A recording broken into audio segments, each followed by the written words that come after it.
Bulletin లో breaking చూస్తున్నాం. ఆదిలాబాద్ పట్టణంలోని మున్సిపల్ ద్వితీయ శ్రేణి నేతల ఆగడాలు మితిమీరిపోతున్నాయి.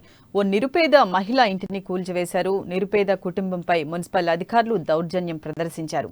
అన్యాయంగా ఇంటిని కూల్చివేయడంతో బాధిత మహిళ కన్నీరు పెట్టుకుంటుంది. తనకు వెంటనే న్యాయం చేయాలని, లేకపోతే ఆత్మహత్య దిక్కు అంటూ ఆవేదన వ్యక్తం చేస్తున్నారు.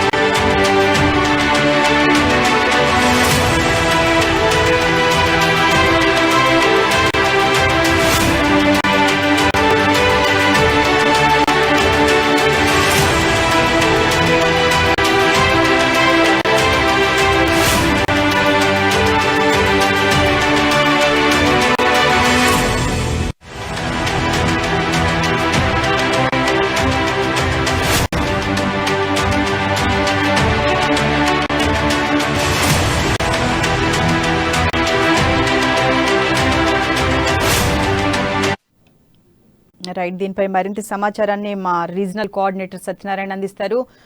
సత్యనారాయణ, చెప్పండి. ఆదిలాబాద్ పట్టణంలోని మున్సిపల్ ద్వితీయ శ్రేణి నేత అంటున్నారు. అంటే మున్సిపల్ ఉద్యోగ, లేకపోతే ఒక పార్టీకి సంబంధించిన వ్యక్తి? ఒక నిరుపేద ఇంటిని కూల్చివేసిన ఘటనని మనం చూస్తున్నాము. దీనిపై మీ దగ్గర ఉన్న అప్డేట్స్ ఏంటి? అయితే ఇక్కడ ఆదిలాబాద్ పట్టణంలోని ద్వితీయ శ్రేణి నేత అంటే ఉద్యోగి కాదు, అయితే అక్కడ ఉన్నటువంటి ఒక పాలకపక్షంలో ఒక వ్యక్తి. అయితే ఇక్కడ ఉన్నటువంటి ఒక ఆదిలాబాద్ లో ఏవైతే ప్రభుత్వ భూముల్లో ఎవరైతే స్థలాలు అంటే సేకరించుకొని అక్కడ ఇల్లు నిర్మించుకుని ఉంటారో అది ప్రభుత్వ స్థలం అని వాళ్ళ అమాయకత్వాన్ని ఆసరాగా చేసుకొని సెటిల్మెంట్ల పేరుతో వాళ్ళను భయానికి గురి చేసేటటువంటి విధంగా ప్రోత్సహిస్తున్నటువంటి ఒక విమర్శలు ఉన్నాయి. అదేవిధంగా వాటిని వాళ్ళకి అధికారుల నుంచి నోటీసులు ఇప్పించి, అంటే ఏ విధంగా బెదిరించి ఫస్ట్ అయితే ముందస్తు అధికారులకు వెళ్ళి నోటీసులు ఇప్పించి ఆ తర్వాత రాయబారాలు పిలిపించి ఎంతో కొంత ముట్ట చెప్తే ఆ ఇల్లు సొంతమైనట్టుగా, వినకపోతే చర్యలు తీసుకునే విధంగా చేస్తున్నట్టుగా మన పట్టణంలో విమర్శలు ఉన్నాయి. అయితే అంటే దాదాపుగా ఆదిలాబాద్ పట్టణంలో ప్రభుత్వ స్థలాలు ఎన్నో కబ్జా గురవుతున్నటువంటి, పేదలు వేసుకున్నటువంటి ఒక నిరుపేదలు వేసుకున్నటువంటి గుడిసెలు కూల్చివేయడం అనేటటువంటిది సరికాదన్నది అయితే విమర్శలు వ్యక్తమవుతున్నాయి.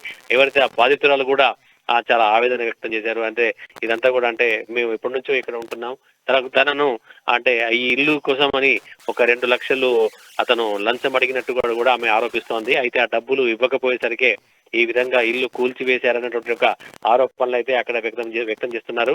అయితే మొత్తం మీద ఈ యొక్క ఆదిలాబాద్ పట్టణంలో మాత్రం ఇది కొత్త కాదు. అంటే దాదాపుగా ఇలాంటి సెటిల్మెంట్లు, తర్వాత భూదందాలు, తర్వాత కబ్జాలు ఇవన్నీ కూడా ఇక్కడ సర్వసాధారణం అయిపోయాయన్నటువంటి ఒక ఇక్కడ ఆదిలాబాద్ ప్రజలైతే ఆరోపిస్తున్నారు. అంటే మొత్తం మీద ఒక ద్వితీయ శ్రేణి నేత కనుసన్నల్లోనే ఇదంతా జరుగుతున్నట్టుగా కూడా ఇక్కడ ప్రజలు ఆరోపిస్తున్నారు.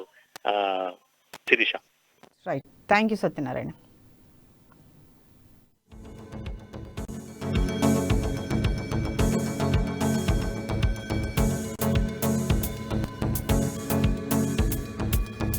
जय रमजानी करने लगा रहा ये इसरार जय रमजानी, उसके साथ चांद साजिद, ये सब जने मिलके को पूरा गौ बेच लिए। जय रमजानी 2 लाख रुपए मांगा मेरे को, मैं कहाँ से लाऊं 2 लाख रुपए? इसरार मांगा 2 लाख रुपए।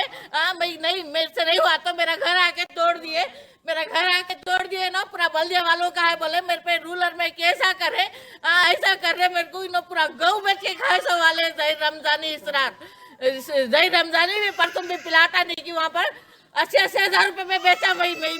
मैं इसरार और जय रमजानी बेचा। ये जय रमजानी का काम, इसरार का काम है। इनके नाम पे मैं जहर पीती हूँ, जहर।